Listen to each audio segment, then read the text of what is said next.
Now becomes obvious that WikiLeaks need to find more and safer havens from which they can publish their information.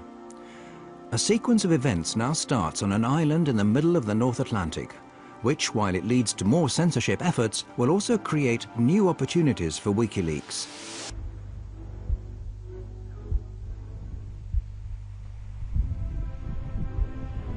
October came, October 2008, and the Icelandic banking system imploded. It lost 17/18 of its mass over the course of about a week or two. It was essentially one bank per week went bankrupt. WikiLeaks obtained material that show how Iceland's catastrophic bank collapses were partly due to cronyism or favoritism, carelessness and secretiveness. When this highly detailed document is put out on the net, the bank launches a counterattack. Well, the first time I heard of WikiLeaks was in the beginning of August 2009. I was working as a reporter for the state television when I got a tip that this website had an important document just posted online. The document was the high-exposure loan book for the failed Kaupthing Bank. It was essentially all of the regulators had been derelict in their duties. All of the bankers had been lying about the actual state of affairs. The bank's management react in panic to the revelations and in a desperate move forced the Icelandic judiciary to resort to extreme measures. I was the first one actually to break that story. But the bank reacted in a manner that was quite interesting. Gott kvöld, nú hefjast fréttir laugardaginn 1. ágúst, samt ekki allar þær fréttir sem ég vil segja ykkur.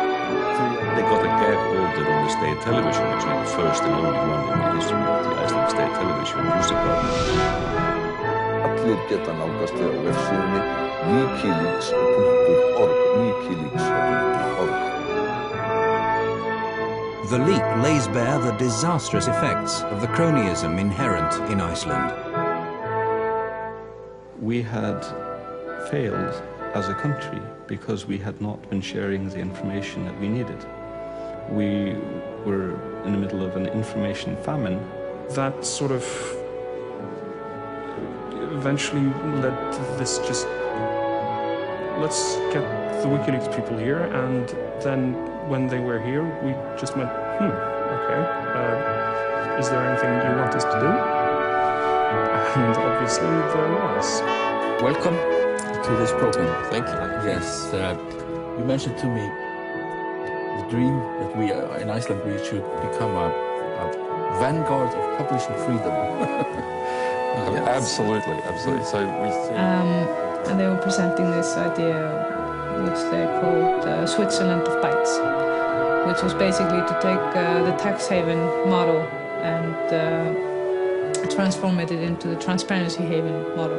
Why doesn't Iceland become the center for publishing in the world? Because it's going to... Julian and I were just throwing that idea out, just declaring on national television that we thought this would be the next business model for Iceland. So that felt pretty weird. Then realizing the next day that everyone wanted to talk about it. Iceland has seen some of the problems that happen when society becomes too secret. WikiLeaks gave us the nudge that we needed. We had this idea, but we didn't know what to do with it. And they came and told us, and that is an incredibly valuable thing. WikiLeaks now team up with Icelandic activists and parliamentarians and together draw up a proposal that would transform Iceland into a haven for journalism. Herbert and I, and Birgir Jónsdóttir, and Rob Congrip, and Julian Assange, the five of us sat in this hotel room for about 4 or 5 hours and wrote the entire proposal from scratch. The proposal is adopted unanimously by Iceland's parliament. Just getting a bill accepted in the parliament is nearly impossible. And this is actually very, this is a huge victory for the parliament. to have a proposal of this nature passed through the parliament with everybody saying yes. It's also a victory for WikiLeaks, who are now not only using disclosures as a weapon, but also directly influencing freedom of expression laws.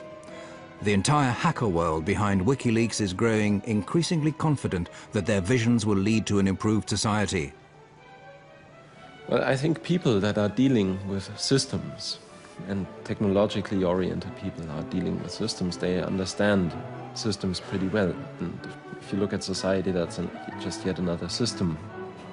The people involved with WikiLeaks are exactly the same as me and the other people who are fighting this fight, in that they are information activists first and foremost. They believe in the power of information and power of knowledge, and the importance of allowing everybody to have both of those. WikiLeaks has, for example, made public a manual from the United States Guantanamo Bay Detention Center. A military manual leaked on the internet is revealing details of the way terror suspects are being treated at the U.S. Naval Base at Guantanamo Bay in Cuba. It tells of the use of solitary confinement and humiliation to break down the detainees mentally. Human rights groups have for years been asking the US administration for access to this manual. All right, we'll be engaging. Roger, go ahead. I can't get them now because they're behind that building.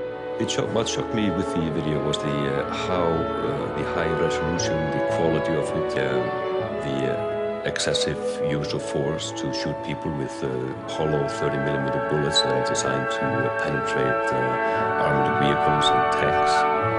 Basically shot to pieces. Let me know when you gather. We'll shoot. Light them all up. Come on, fire. Hey, Roger. Keep shooting. Keep shooting.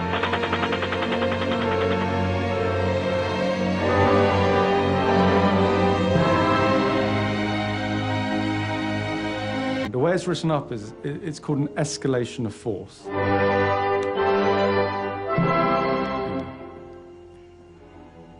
It's not an escalation of force, it's a killing.